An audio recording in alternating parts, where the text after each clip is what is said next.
2,001 metres, the highest point of this year's Tour de France, and it comes on stage 8, here at the top of the Col de Pelée, a 15.3 kilometre climb with an average gradient of 8%. It's the first all-category mountain of this year's race, and the first category climb which follows it will be the first mountaintop finish. So for us as fans, it's our first opportunity to see the true form of the general classification favourites. And for them, they get to stop worrying about losing time and start thinking about exactly how they're going to gain it.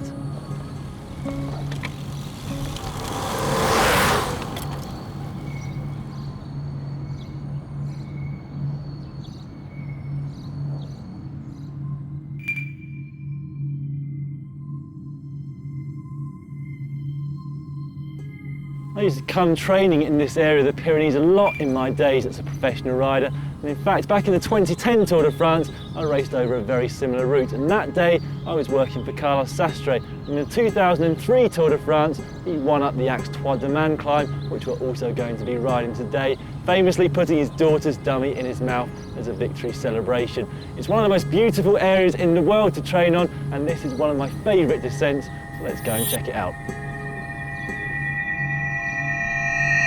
At the top is a large open area, and it can be snow-capped even in the month of June. Leaving from the hut and the summit sign landmark of 2,001 metres, there's an initial narrow road for a few hundred metres before the descent opens out to get very fast. Keep an eye out though for the wild horses.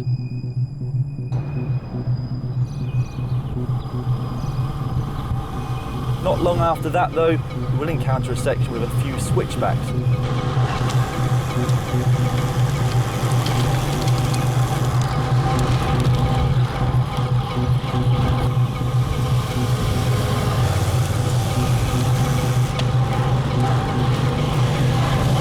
Around the halfway mark there's another very fast section before the descent starts to flatten out slightly and get significantly narrower.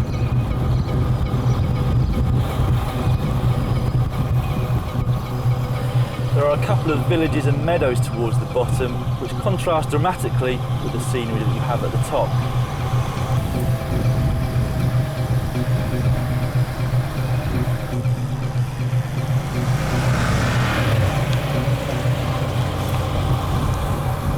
There's almost no flat between this descent and the final climb up to the finish.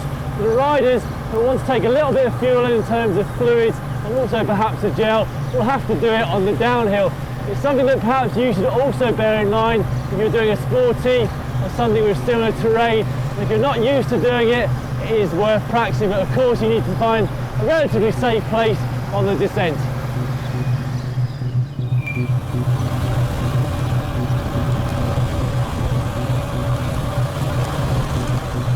It's been 3 years now since I came down this descent. I've forgotten quite how varied it is. Some very wide, fast sections at the top. As you get close to the bottom, it gets a lot narrower and more twisty. Actually, as we were at the top, the wind picked up and these deep section wheels really started to catch it. That's another thing worth bearing in mind when you're riding yourself. If you look at the forecast, it's going to be windy, maybe choose some shallower rims.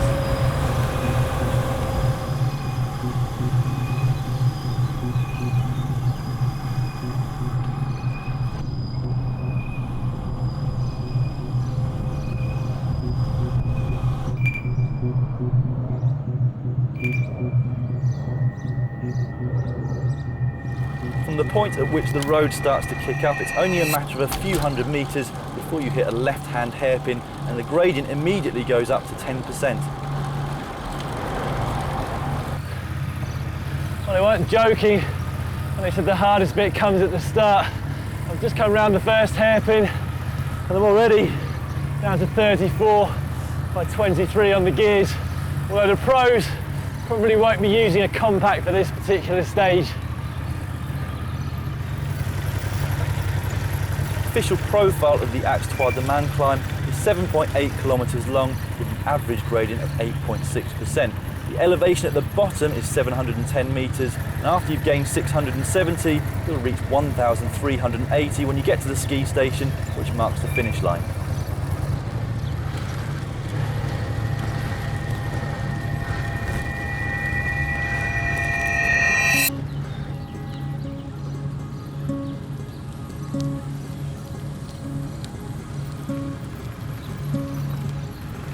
The further I get up this climb, the more memories are starting to come back.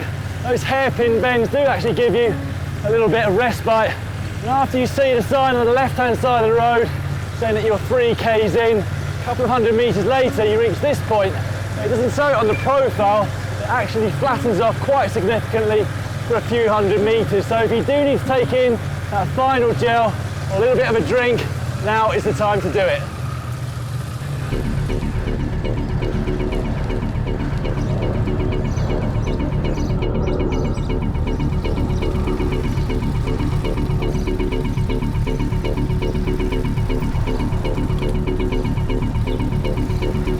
As you see the 4K sign on the left-hand side of the road, you'll know you're around about halfway, perhaps just a little bit over. At that point, unfortunately, the gradient does start to ramp back up again.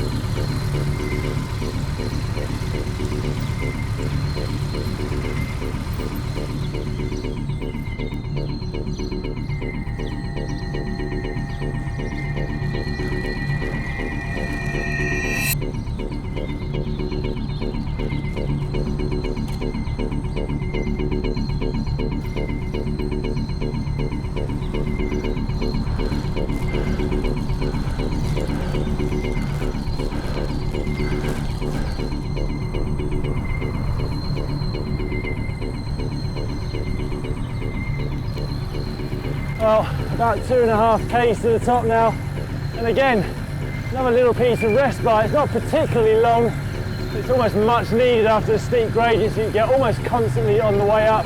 Probably only lasts about 200 metres, and it looks like it's about to ramp up again.